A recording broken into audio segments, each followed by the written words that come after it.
Welcome to it, sports fans, the MKT Show. I am MKT. That is Gareth Cliff. This is Cliff Central Sport. And it is the MKT Show. It is good to be with you. 1955 is not the year, it is the time. Good to be with you. Wednesday, not Tuesday, Wednesday. Wow, this week's going so fast.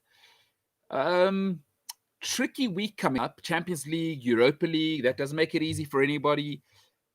Chelsea got a good win last night, so I thought that was cool. I thought they played really, really well in that second half. Not a great pitch. I never like that. I do not understand how any of the European teams don't have awesome pitches all the time. I mean, if even South Africa can maintain the FNB, there is no reason Rennes can't have a world-class surface. It's unbelievable. Listen, I spent some time in Sweden last year. I mean, their high school fields are better than some of the French teams' pitches that I've seen. I just do not get it. It is unacceptable. And Sweden's horrible for 9 months of the year. Horrible. So terrible surface. Always hate that. All right, we'll talk about Chelsea. Tell you what, a little bit of a Lampard contradiction, but I'll get into it.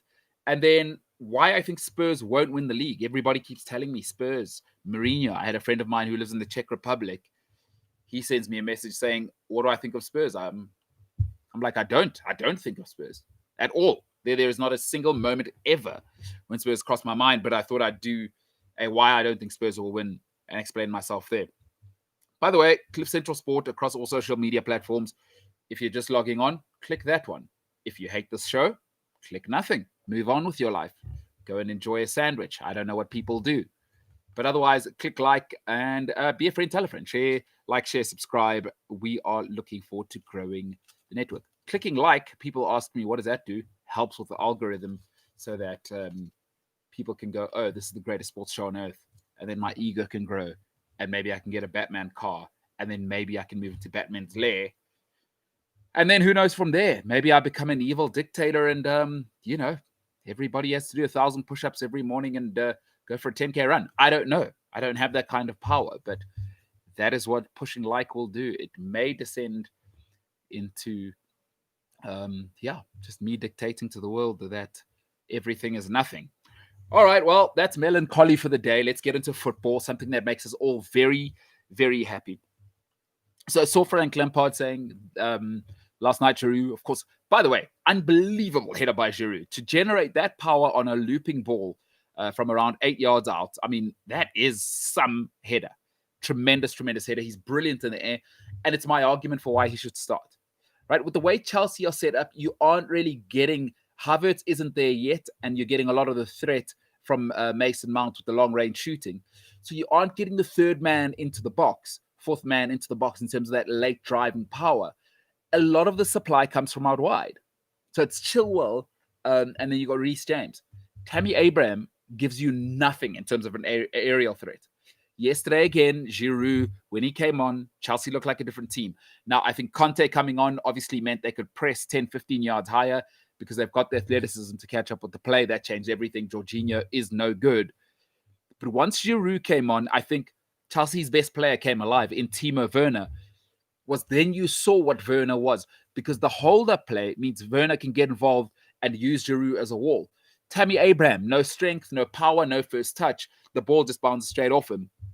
I think Giroud saved Chelsea again, because when Abraham is in the game, listen, you can blame Werner for that miss. I guess he's got to finish that, but Tammy Abraham just doesn't give you enough cutting edge. Is he going to give you pace? Yes. Now you need to create for him. Tammy Abraham isn't in making his own chances. Giroud can create his own chances with size. And in terms of those crosses, he turns 50-50s into 80-20s, 90-10s, because he's just such a phenomenal force in the air. Tammy Abraham, I'm afraid, I don't get the obsession. Now, it's tough for Lampard because last season he trusted the kids. They got him into the top 4. Abraham was a big part of that. But even at the end, when it got tight and it got crucial, he had to turn to Giroud. Abraham sort of faded. So for me, I don't get it.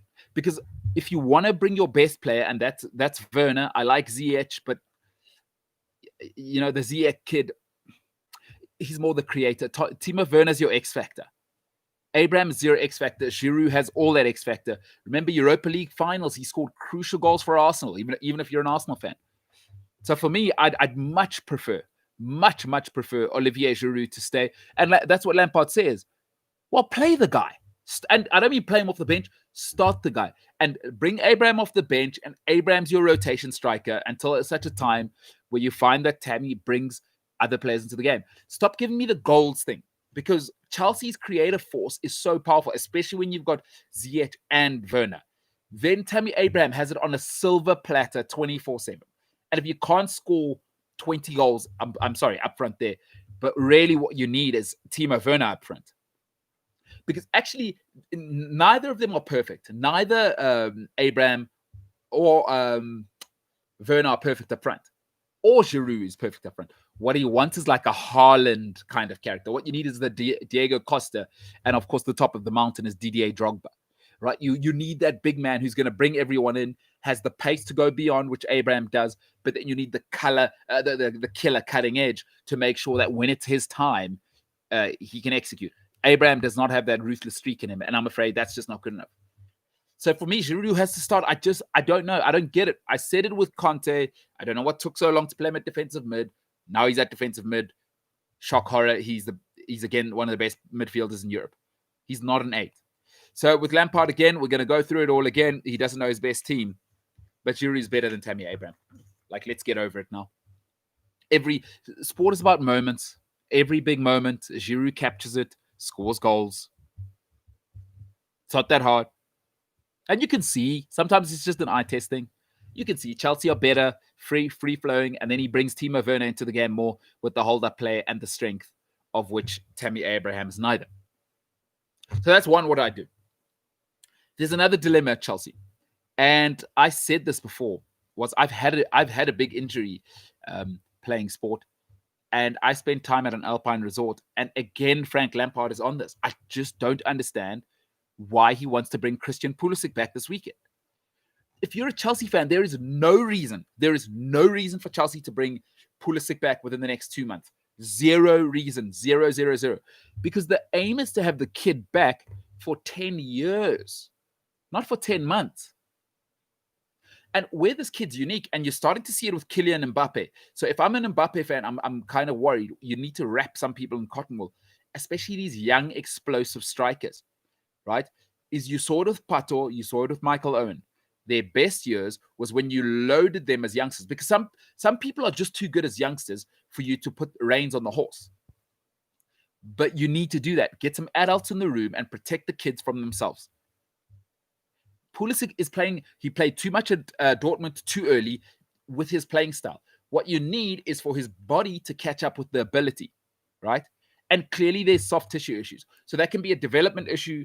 Hopefully it's not a genetic one, because if it's genetic, there's no saving that. But if it's just his body needs to catch up, sort of, you want to use a crude term, crystallize, which is essentially get that man body. Some of us get that man body a little bit later. So Pulisic clearly has his problems. He's an explosive young player, and he takes a lot of fouls, right? So what you want to do is probably give him until January, even February, because you've got Giroud, you've got Tammy Abraham. This is the type of rotation options. You've got Callum Hudson-Odoi off the bench. So there is no rush. You've got Ziyech. I mean, there's enough firepower within that team already. It's rotate these guys, and let's get Pulisic 100% right. Because the league's not going to be gone by December, January. No one's running away with it. I'm so confused by Frank Lampard's approach to this. And my point was, when I did it, it took me. So I had an ACL, which is slightly different. That's hardware. That's not soft tissue. That is structural problems, you know. And I spent sort of 3 months on off, but I spent a month and a half up at Zermatt, which is heavenly. But I did some rehab with an Alpine coach and sports scientist, and that's what I feel Pulisic needs, is that he needs to head up there and train. If you've never seen the quads and the core of skiers, oh my goodness, like Olympic skiers, you want to get in shape, you get yourself in some skis, the downhill skiers. They are in unbelievable shape, by the way, and you want to get that core, that men's health stomach, ski. Google Lindsey Vonn. You see what shape she was when she was skiing. Phenomenal quad strength, and get those glutes and that entire region right. That's what Pulisic needs. but then he needs the time to recover. Obviously, when you get injured, that tears, cartilage, blah, blah, blah, the science is boring. But I don't get why Chelsea are rushing him back. I just don't get it. It's an incredible, incredible story. Why rush him? I get Lampard wants to win now, but there needs to be an adult at Chelsea that says, no, it's not about Lampard, it's about Chelsea. And we want this guy to be the next Eden Hazard, our next Cristiano Ronaldo. He's already shown he's a difference maker. Keep him for 10 years, not 10 months. Those are my thoughts. That's what I do. If I'm Chelsea, just write him off. Write him off until January. Let's focus on the rehab. Let's get the core right. Let's get the balance of the body right, because he's going to win Chelsea championships with an S if he can be fit for the next 8 to 10 years. Championships with an S. Right? They haven't had one since like Eden Hazard. They just have not had one like Eden Hazard, folks.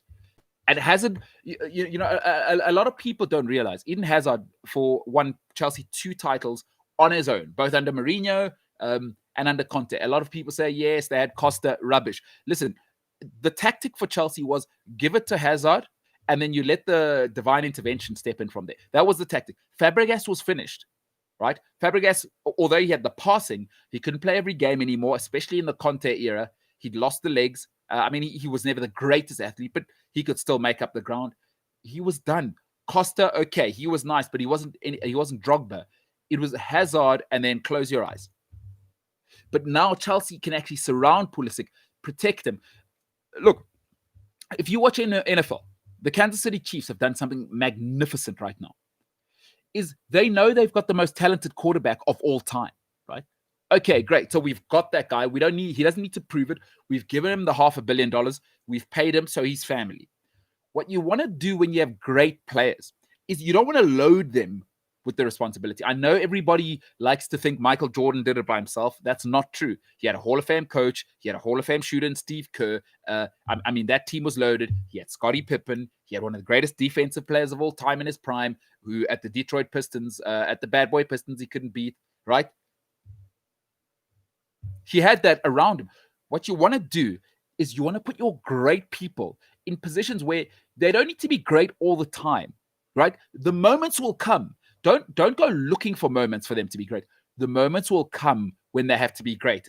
Gareth Bale in Champions League finals, Cup finals. Sergio Ramos, Champions League finals. Cristiano Ronaldo in finals. Don't force Pulisic to be great all the time. Protect him, and when the moment comes for him to be great, when the moment comes for Pulisic to be great, then you make him reach deep instead of exposing him now. And by the way, he's 21. What is the rush? I don't understand the mindset with Chelsea and with young people across the board, right? I think of myself at 21. My God, I needed my mother and my father to protect me from myself then. You've got to protect young people from themselves. Listen, I'm all about alpha males. But let's get some adults in the room. There's science as well.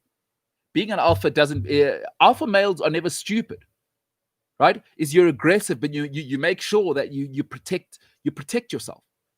You go and look at male lions. That's not all raw power. That is years and years of survival to become the alpha. Takes intelligence, wit. You need the whole package. Real alpha males have the whole package. It's not that old school 1900s thinking of an alpha male. An alpha male has the whole package: cerebral, physical, and then of course you want to dominate. You got to put the whole package together. Be an adult around Pulisic. Protect him, right? And then protect him from himself, because all young people have to be protected from themselves. It's all ego. I can play. Of course he wants to play. He's Captain America. You say, nope, we're holding you back. We want you to have a great career. But that takes greatness. That takes long-term thinking. And it doesn't always happen in football, right? Lampard might be thinking, hey, I don't win this season. Maybe, Roman Abramovich, if he wakes up with a cold, he can change his whole company. He doesn't care. You've already seen that. He is, wow. So Pulisic, hold him back. That's what I'd say.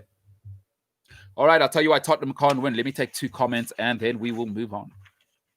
Lulama Kabaka, that's Kabaka with a Q, says, spoke to one of the PSL physios, says our players are not about squats and lunges. They tend to have the same injuries. So, let me tell you something. It's tough, right? It's tough. We live in an interesting country. Is whenever you're honest about things you've seen outside, people hate things that people hate people in general, and my community of people hate people if you've done things that they haven't done, and they think, oh, those things belong to other certain communities, or a different race should be doing those things. Like, listen, I've seen stuff. I love sport. Sport is the only thing I know. If you ask any of my friends, they'll tell you I'm an idiot, but I've loved sport my whole life, and I know a little bit about it purely because I'm passionate about it. As with anything, I've been passionate about sport my whole life. I've been exposed to the sharp end of sport, and I've been very, very fortunate. When you say professional, listen, let's start here. Don't confuse getting paid to do something and being professional. Just because you get paid to do something, it doesn't mean you're professional. Those are two very different things. We must be very clear. Professional people are the earliest, and they look after themselves. We'll just talk about sport now. They live the life. Floyd Mayweather lived the life. For 20 years, he surrendered himself to boxing. Vincent Kompany surrendered himself. Cristiano Ronaldo has lain his life down to football. I mean, Cristiano Ronaldo is getting home at 3 a.m., right? This is what the reports say, is at Real Madrid, they couldn't believe this. Ronaldo would get back from a strange game, maybe from Russia. They'd get back 2, 3 a.m. The physios would get back, bringing kit and things back. There he is in the ice bath at Real Madrid in the hyperbaric chamber, recovering 2, 3 a.m. in the morning. That's professional. That's not somebody who's getting paid to play football. That's a professional. There's a reason Cristiano Ronaldo is a legend. There's a reason he's never injured. Leo Messi, there's a reason these people never injured. So Lulama, speaking of the PSL guys, is, listen, when Barcelona and these English teams come over and play our players, it's distinctly clear that you're looking at men against boys. You just look at them physically, the composition, right? We call it body composition. Look at European footballers. That's not a resources thing, by the way, because otherwise West Africans wouldn't look like they look. They've got no resources. The rest of Africa, outside of Egypt and Morocco, they've got tremendous resources, but the rest of Africa have no resource. Look at the physical state of those players, right? Some of it's genetic, but our guys, I'm sorry, spoiled brats. Honestly, I was talking to somebody. It's funny Lulama's saying this. I was talking to somebody who said, do I think I'm fitter than some of the Premier League players? I said, I guarantee you I'm in the top 1% of fitness in terms of holistic fitness, right? Strength to body composition, aerobic, anaerobic strength. In terms of my, what they call in boxing, pound for pound fitness, I said, I guarantee you, I could go and do a fitness test right now. I'll be in the top 1% in the Premier League, in the South African PSL. No doubt. So there you have it. Lulama saying, the physio says that our players are not about squats and lunges. They tend to have the same injuries. It's because it's hard when you have to go into, listen, getting your core right. Take it from somebody who's been running really, really seriously for 7 years. It's hard when you've got to start looking after the core. There's nothing pleasant. There is no pleasant exercise to get your core, your glutes, the ITB, and that quad region right. There is no pleasant way to do that, and running doesn't do it. You're going to have to get under some weights. You're going to have to get those plyometrics going, and it is horrible. And if you want to be an Olympian, right, you want to go to the Olympic level, it's another level. It's a torture chamber. And our players, listen, don't be shocked that Bafana Bafana is what it is. Let's not be shocked about what we see in South Africa. They're not professional. Are they getting paid? Yes. They're not professionals. Lulama, very, very interesting to hear you say that. Yeah, that's very, very interesting to hear Lulama saying the injuries are very much the same. Listen, folks, the science is out. Is you got to put yourself in the torture chamber. You want to last. It's all about what you do in the off season, which is why we're seeing so many injuries now. The guys didn't have an off season recovery. The sports sciences, and especially the level they play at now, the repetition, the standard. You look at Liverpool. Oh, how they lost it all. Lampard's teams are. Pep's teams, so demanding. All the time, it's on. You're squeezing, go out, in, out. You're compressing, decompressing the formation. You're going wide. You're pushing up. You're pressing now with the gegenpress, making a return. It is, wow, quite incredible. But I can tell you from personal experience, getting that region of the body right, quads, core, glutes, back, murder. and it takes professionalism. And here's the thing about greatness, by the way. Greatness is a price you have to pay daily. I heard that from a mentor of mine. Those are not my words. I don't want to sound wise, but she's brought me along slowly. She says, if you want to be great, you do something repetitively, but you do it over 20 years. Her thing, she's one of the leaders in the media game in Africa and has been one of the first people to bring overseas television to this continent. She says, greatness is a price you have to pay every day. That's why you must, if you want to be great, surrender yourself to your art. If your art is football, Ronaldo, right? Messi. These are the greats. This is why they don't get injured. PSL players, are you kidding me? And by the way, it's not a facilities thing. Don't you dare. I've seen Pirates, I've seen Chiefs' facilities comparable to anything. Don't give me the facilities excuse. South Africa has some of the best facilities in the world. In the world. We got great sports scientists. Don't tell me that, because I've seen our Springbok rugby team, what they look like. But we're not serious. Very, very interesting. Lulama says he had Horace Grant before Rodman. Very, very true. Listen, my point isn't, I don't want to get into the LeBron, Michael Jordan argument. It's just that the Bulls didn't always ask the great man Jordan to be great. It's when he had to be great, those occasions came. And because he is great, he had that energy, because you have to go to a deep, dark place to be great, right? To pull out those great performances. And when he had to be great, he had it in him because he had his team. That's my point with Pulisic, is that you don't want to make, especially young players, because even look at Michael Jordan. The first, 5 years, he got swept in the first round because he didn't have a Hall of Fame coach. He didn't have Rodman. He didn't have Steve Kerr. He didn't have the team around him. And then when you put great, you put him in a place where, hey, I tell you what, once every fifth game, you're going to have to do something great. Not every game, you're going to have to be Jesus the Messiah, which is what they're putting on Pulisic. It's what Liverpool put on Michael Owen early, and it's what I fear AC Milan were putting on, because they lost Shevchenko. They were putting that on Alexandra Plato at the age of 18. Sorry. Ain't going to work. Ain't going to work. All right, let's get into it. Let's move over to this. Everybody's telling me Spurs, Mourinho, are you sad? You're a Chelsea fan. Listen, I love Jose Mourinho. I've always told people I think he's second best modern day manager of all time, even above Fergie. I think Pep's the greatest. I've given that list before. But I've told you I have a template. If you want to win the league, I have a template. If you don't know it by now, I'll go through it now as to why Spurs will not win the league. Would I like them to? Maybe. I mean, they paid me a little bit of money when I was younger. They paid for a world trip. So, I kind of owe them a debt of gratitude. They paid for my first world trip. It was great. Thank you for asking.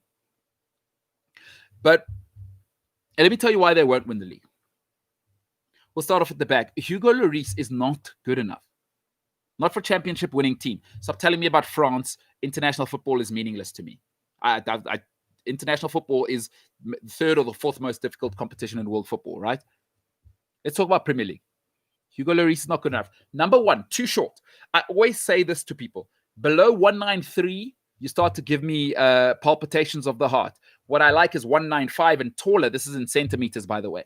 I like a tall keeper. Do you know why? Is great teams very rarely have a keeper that gets bombarded. So in order to score against a great team, because often great teams have great defenses, the ball has to be in the very top corner, right? And I don't care how good you are, unless you're Iker Casillas. Iker Casillas is the only keeper below 193 who doesn't give me palpitations, because he could jump out of the stadium with his cat-like jumping, right? Is that the ball against great teams is always in the very top corner in order to score, right? Against great teams, you're not getting clear-cut chances. You've got to deliver an incisive shot somewhere into the corner. Now, what a tall keeper with great technique does is he can reach the very top corner. Right? If you hit it in the very, very top corner, no one can stop it. But if you put it in the top corner, the great top keepers will stop that. I'm thinking Peter Cech, Thibaut Courtois, Peter Schmeichel. These are the greats, right? Edwin van der Sar. Go and look at all of those. All above 193. In fact, most of them above 195, which is where keepers above 195, awesome. Because I can teach 195 to have technique. I can't teach 187 centimeters to be 195. But at 195, I can teach you technique. Plus, we can put you in the gym. We get that weight to power ratio, and we can get that vertical going. It's all about technique. goalkeeping is a technique position.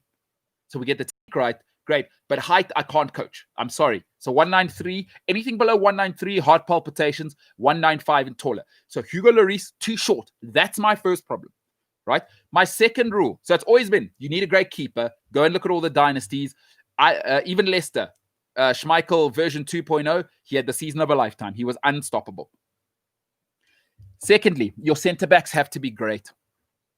They either need to have a historical run like Leicester, or they must be transcendent as a pair. They don't have to be transcendent. I mean, you don't have to have two Nemanja Vidic. Like even Man United, Rio Ferdinand was 50-50. I'm sorry. People love him. I don't know what the obsession was. He was full of mistakes. But when you have Rio Ferdinand, that animal of a machine, he had a great mentality, winner's mentality, but the physicality on Rio, and he was a tremendous ball player. Could have played defensive mid. He did a couple of times for England. You put him next to Vidic. Well, history, right? Is you need a historic combination at centre back. You must have a historic combination. And if it's not great at centre back, I'm sorry. Spurs don't have that. You can't tell me between Dyer, an old and injury-prone Alderweireld, and David Sanchez, right, that you've got great. I'm sorry. That is marshmallow in the middle, right? For now, Højbjerg's protecting them. But at some stage, there will come a time where Spurs will get stretched, and we know what's going to happen in that region, right? Because there's going to come a time. It's okay for Mourinho to play like this. What happens when you have to open up and you're 2-0 down against Liverpool? What happens then? So Mourinho, with this system and these players, with Alderweireld and Sanchez, or Dyer, Sanchez, Dyer, Alderweireld injured again and aging, is that it's okay when you start the game off and you control the game and you're 1-0 up. What happens when you go 2-0 down? That will happen. You know what happens? You got to open up. And I don't trust Dyer one-on-one, and I do not trust Sanchez. I don't trust Sanchez at all. That's 40 million wasted by the great Daniel Levy. And I love Daniel Levy. I think they made a huge mistake there. He is a calamity. He is a mistake waiting to happen. I'm not all out. So number two, they don't have a great centre-back combo. My rule is you need a great keeper and a great centre-back combo. I believe the biggest problem is that they don't have a world beater at holding mid. Because when you've got a great holding mid, you know what it's like? It's makeup, right? When you've got a great holding mid, it's makeup. Is that he can make up for your wing backs being slack on defense. You got that athleticism. He can screen.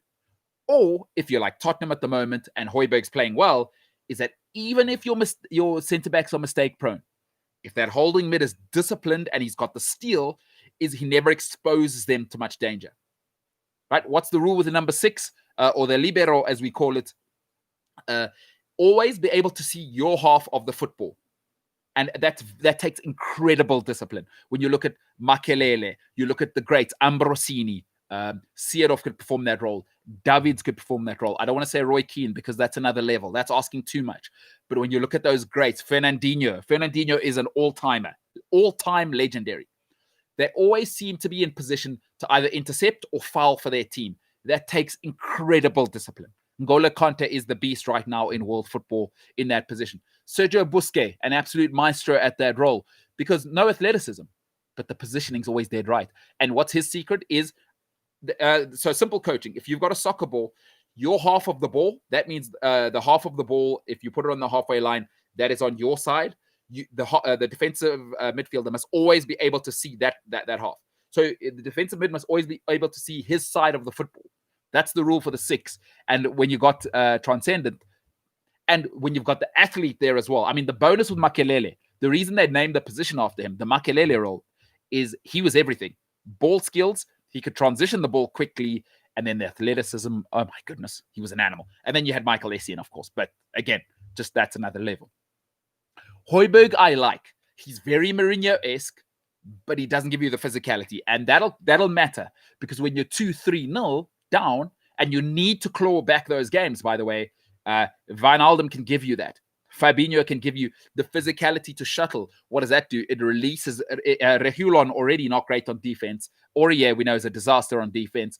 You let him go. Doherty's injured now.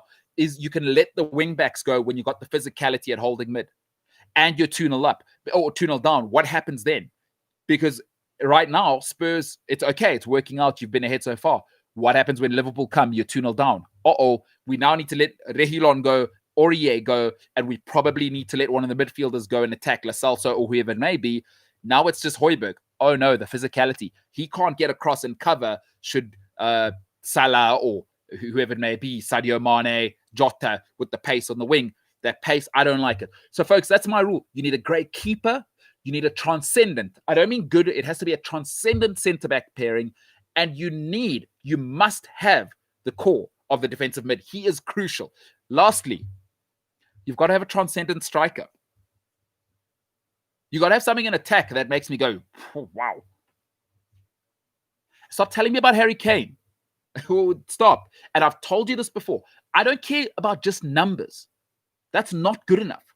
Because I saw Kevin Phillips get 30 in the league. I saw James Beattie get 30 in the league. I've seen this before. I saw last season, by the way, Southampton had a guy who nearly won the Golden Boot. Stop telling me just about numbers. Do you make the team any better? I like Harry Kane. Honestly, if people think I don't like Harry Kane, I like him. He's not Sergio Aguero, right? He's not Jesus. I'm sorry. Stop telling me about numbers. What are you doing for the team? Son Heung-min, here's the thing. Son's better without Kane. Because Son actually wants the ball and he wants to dictate play. And we've seen that. When they're together, okay, this season early on, it looks good. But Son is better without Kane. So it's tough. And I said yesterday, I have to be out on Gareth Bale. The explosion's gone. He's the biggest superstar in the league. He's no longer the best player. I thought he was. So they don't have wow anywhere. Spurs don't have wow anywhere. What they have now is a cohesion, right, between a manager and a system. Can that last? No chance. There's just too much quality in the league. Chelsea are okay. They look like they're on it. You want to try and see what they're like in January or December when the fixture list starts to test them and the kids start to be put under pressure, because it's very easy to be fighting for top 4. But now there's going to be a pressure. The media is going to be after you, and the expectation. I've always said, what's the killer expectation? Is Chelsea, you got to win all the games in December. You got to win your Champions League games. You got to win, and then the FA Cup comes in January. Can the kids handle not just the physical load, but can they handle the psychological load?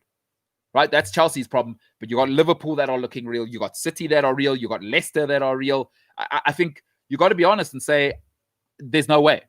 Because where's the wow with Tottenham? Every team that's won the league, right? There's wow somewhere.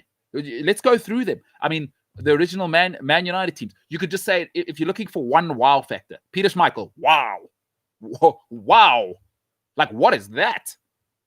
That is the Great Dane, literally the Great Dane. Wow. Right? Let's come forward. Blackburn. People go, Alan Shearer. Wow. Like, my God, what's that? Wow. Right? Let's move it forward. The Man United teams again. Eric Cantona. Might have heard of him. What is going on there? The next era. York Cole. Wow. That is like, right? Or you can even say Roy Keane if you want, whichever one you prefer. But let's go with York Cole. There's a wow there. There's a wow factor in there. Let's come to that United era from 06 to 09. Vidic Ferdinand. Wow. Right? Cristiano Ronaldo helps. Spurs don't have any of that. There's nothing. I don't look at the Spurs team and go, whew, that's going to be work to deal with over 38 games. Harry Kane's never shown me anything that he can do it over 38 games. Son hasn't shown me anything. Bale, I don't know. I don't know if it's the golf, but that explosion's gone. He can't get past defenders with that first touch anymore, and that's sad. I was dead wrong on that. And then the centre-backs. Are you kidding me? So right now, all that's happening, please don't be confused about what's happening right now. Mourinho is playing it super tight the Mourinho way, and Højbjerg's the glue. Where's the depth? Winks is not depth, folks. Winks is not depth at this level. So, don't know. You tell me. A lot of people think Spurs. I don't see any wow. Not keeper, not centre-back, not holding mid, not striker. And you can't win without that. You cannot win without that. Liverpool, Van Dijk, Mane. Wow. Right? They both are like, oh my, geez, what is that? That's leading in its generation. Spurs don't have any of that. There's not one position where you go, okay, that's the best in their department. Not one. Striker, central midfield, in the holding mid position, centre backs, none of it, and goalkeeper nowhere near it. And that's what you need to win. I mean, I didn't mention Chelsea. People say I'm a homer, but you look at Drogba and you say, wow, okay, that's the best. He redefined the way strikers are played in the English league, right? Wow, Drogba. I don't even care about the rest. Makelele had a position named after him. You need someone that defines an era. And you even look at the Leicester team. You got to say, you have to say that centre-back pairing. It's not about just having one good one. Morgan and Robert Huth. That was a transcendent season. That was unbelievable. It helped that they had N'Golo Kante, who that season was the best defensive midfielder in the world, not just in England. So I don't see where Spurs have that. I just don't see it. And I love Jose Mourinho, by the way. As a Chelsea fan, he's given me 3 titles of 5. So I love Jose. I think he's a transcendent coach. He changed the face of football. He was the first real superstar manager with the looks and the attitude. And, the difference between him and Fergie is Fergie, I don't know, you couldn't really sell him to like newspapers, right? But Mourinho looked like he was on a GQ cover. He was the first one who was out there, sell me to the media. And I loved Arrigo Sacchi, but Arrigo Sacchi would cut the media short, right? In the 90s. If you're old like me, you know who that is. He gave us the famous for bringing the catenaccio, the Italian way of playing and defending, into the mainstream. Arrigo Sacchi, what a legend he was. Coach that great, for those who maybe want to go and look that up, the great AC Milan team of the 90s. We know what that was. Go and look that team up. My God. Carlo Ancelotti, by the way, part of that team. And they went on to make a mess of Europe. All right. Love to know what you think. Remember, MKT Inspires on the socials. Before you go, or not, if you like the show, push like. If you don't, move on. Maybe you're like, hey, who's this guy? No one cares about him. He must get off my screen. That's okay. This show didn't happen. But if you do like it, click like. That helps with the algorithm. And at MKT Inspires on social media. Otherwise, it is Cliff Central Sport across the board. If you want to tweet us, it is Cliff C Sport. Right? Please, by all means, let us know. Let us know how you're feeling out there. Let us know how you feel. Before I go, I'll take some. I'll take some messages. It is Aguhle Nkosi saying, I just find Jose way. He's done it everywhere except for Man United. I think that's a very interesting one, right? The Man United thing. So here's the thing. I've worked in a few interesting places. So I've only ever had one corporate job.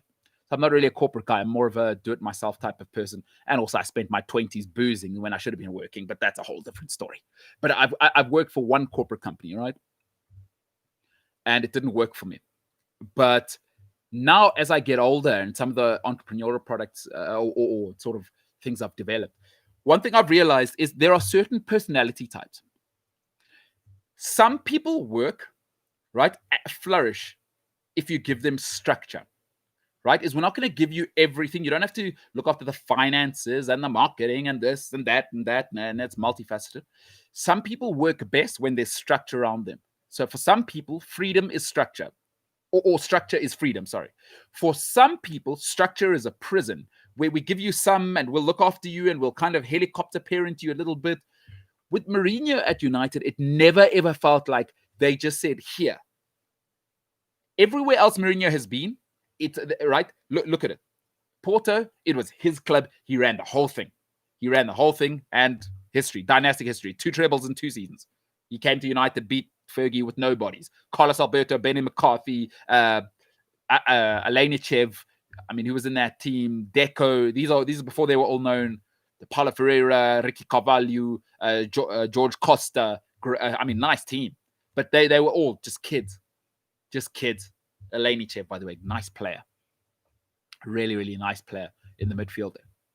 But Porto gave him everything. He came to Chelsea. They gave him everything, right? Abramovich said, whatever you want. And that's what Jose needs. He's an ego, power animal. He must dominate, right? Then he went to Real Madrid. What did they do there? We'll give you everything. You go and sign whoever you want. Carvalho, you come along. Whoever you want. Essien, you come along. Adebayor, you come along. Jose will let you do what you want. And Real Madrid never do that for anybody. By the way, in Europe, let me tell you how much Real Madrid gave Jose Mourinho. They got Valverde out, who's one of the most beloved Madridistas of all time. Argentine great, Jorge Valverde. Right? He was sporting director. He got fired because they chose Mourinho, because there was a clash between the two, because Mourinho wanted certain targets and Valverde said, no ways.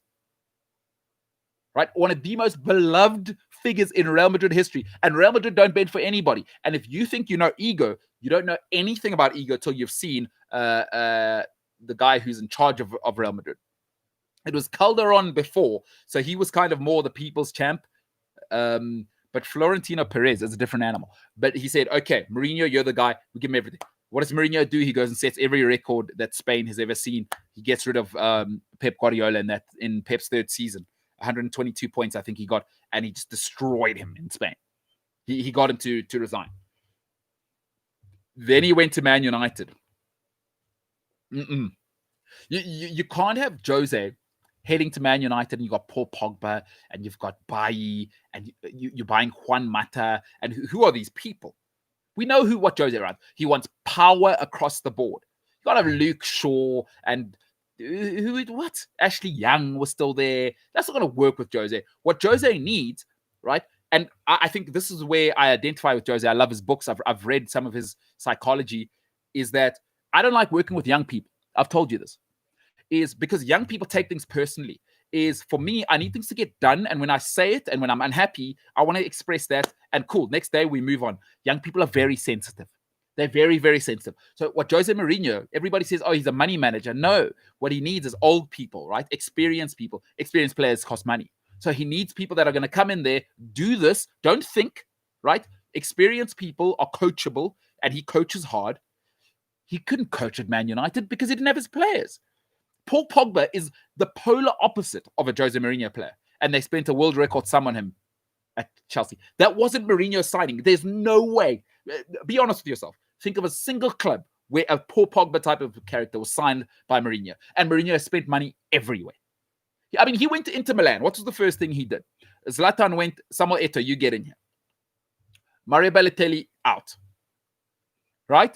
That's what this is the first thing he does. That average age of the squad, 30, he likes to work between 29 and 33. Balotelli out, Eto'o, you come in. People said he was crazy. Eto'o playing left midfield. Possibly the greatest striker of his generation. Oh, you're going to play left midfield for this team, sir. But we're going to go on to win a treble. I don't feel Man United handed the reins over to Mourinho completely, because you would see a very different Man United. It might be an old team, but you would have seen a very different Man United. Jesse Lingard, Paul Pogba, Anthony Martial, these softy Instagram guys. No way. Listen, people are who they are. Look at who Mourinho buys when he goes somewhere. What does he do? Keeper, centre backs, holding mid. The rest is icing. He doesn't care. The rest is icing. I mean, he had Gabby Milito or Diego Milito, right? I always get confused between the two. I think it's Diego Milito, the striker, right? He was like Argentina's sixth striker, treble. But what was Milito at Genoa? Tough runner, coachable, old. Mourinho doesn't want Jesse Lingard. He doesn't want Paul Pogba. He doesn't want these guys with agents speaking in the public, right? What he wants is be serious. Mourinho needs serious people. And Man United never quite, didn't it? It felt like they were like, okay, Jose's coming in, but we're not sure because he's kind of difficult and we don't know if that's going to work. It kind of felt like they gave him the club 50-50. That's just what it felt like to me, Gulche. So I don't know if he got a fair shake at Man United. I just don't believe it. And I have to defend Jose here. When you have three of the best managers in their era, in their respective fields, and they all fail, at some stage, listen, I'll come back to it. Let me list the three. Moyes is one of the best managers the Premier League's ever seen. What he did at Everton is unthinkable, right? Louis van Gaal changed the face of European football in the 90s. He took that Ajax team with Kluivert, David, Seedorf, all of those great young kids, right? He took them when they were teenagers to a Champions League title. And the Champions League was, it wasn't like it was now where you get lots of chances. It was knockout, boy. You win, winner stays on, loser, you go home and cry to your mommy. He took a bunch of teenagers. So he was one of the greatest managers of the 90s and noughties, right? And then Jose Mourinho, who's, I believe, is the second greatest modern-day manager alive. When it's three people, we have to say something. I'll use this example. I don't know if you've heard it. I've always said, I come from a home of divorce, so I feel very comfortable talking about divorce. When you divorce your first wife, right? It's okay because she might have been crazy. And I'm speaking from a male perspective. By the way, women divorce as well. But when you divorce your first wife, cool. She might have been crazy. Maybe you were too young. You got married too young. You didn't know yourself. Whatever. You idealized marriage. It's okay. First divorce, we all make mistakes. Second divorce, I'll give you a break as well, because often by the time you get to a second divorce, generally what happens, she's got kids. You may have kids from the previous relationship. You got to try and make that work. And she's got her baggage from her ex-relationship. You've got your baggage. So that doesn't necessarily work in the second divorce. All right, second divorce, I'll give you a break. Third divorce, that's a you problem. We're grown-ups. Third divorce, that's a you problem. Moyes, I can forgive. They thought, okay, we wanted Guardiola. We didn't get him, but let's get a Fergie 2.0. Okay, I can forgive it. Fine. Had he earned his stripes? It didn't work out.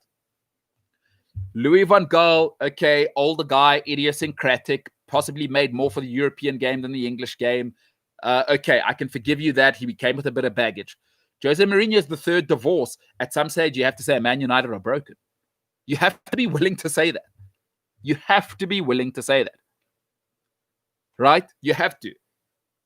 Say 2 divorces, I'll give you that in life. You get divorced. Maybe she was crazy the first one. Stepkids are difficult for anybody. But the third divorce, I'm sorry, that's on you. That's not a Mourinho problem. That's a Man United problem. So I find it tough to just say it was Jose. It takes 2 to tango. But Man United are a mess. And look now. Look how long it's taken them with Oli. Oli's 2 seasons into it. He still can't get it right. That's a management problem. Oli can't do everything. He's a coach. Mourinho can't do everything. Right? It's a Man United's broken. We have to be willing to say that. So, I would say I love the Jose. He's done it everywhere. He really has done it everywhere. Be honest, Guhle. What is the best season Man United have had in the league since Fergie? And I know you know the answer. It was the season Paul Pogba was out the most. What did Jose do? Second. So I think it's more of a United problem, and he's unstoppable. Treska van Aswegen. Oh, I don't know what happened there. Maybe Treska was typing something. L-I. I don't know if that's something. Is that internet language? I don't know. I'm old. Treska, you'll have to forgive me. I'm old. Treska from Croatia. Great name, by the way. Lulama Kabaga says, you called it with Jake White. I did call it with Jake White. Listen, I said success early. That's what he does. He comes in, rattles everybody. You'll get success early. He's a rah-rah coach. But kind of like I was explaining Jake White to somebody the other day. I said, it's like having a good-looking girlfriend, but she's on drugs. Because short-term, that's fun and exciting. Short-term, she's good-looking. You go to restaurants with her. It's good for your ego. But on a Sunday night, when you got a big meeting with the boss in the morning and your girlfriend wants to go drinking, it's a nightmare. Long-term, it's not sustainable. That's how I've always described it. It's like having a partner who's beautiful but is on drugs. Short-term, it's, oh, my goodness, the excitement. They're exciting. This, that, boom, we're moving, we're grooving, we're jamming. But very quickly, that wears away. And I think Jake White very much has that effect and has had that effect wherever he has been. So congrats to the Bulls. But, you know, they say, was I told into Fumanai, you know what? Be careful what you wish for because you might just get it. Be careful what you wish for because you might just get it. You know, it's parents always used to say it to young people. If you're being naughty and there's a beating coming your way, is you're clearly asking for it. Just be careful because you might just get what you're asking for. If you're being naughty, you better bet the stick's coming out. That's really the proverb there. So I did call it with the Bulls. Celebrate short term. It won't last long. I give it probably by next season, problems.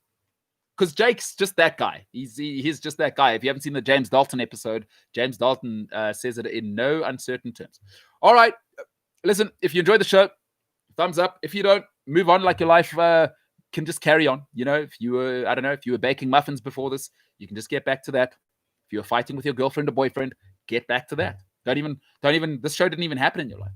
So push like if you like the show. Like, share, subscribe, be a friend, tell a friend. sport@cliffcentral.com if you want to send that email.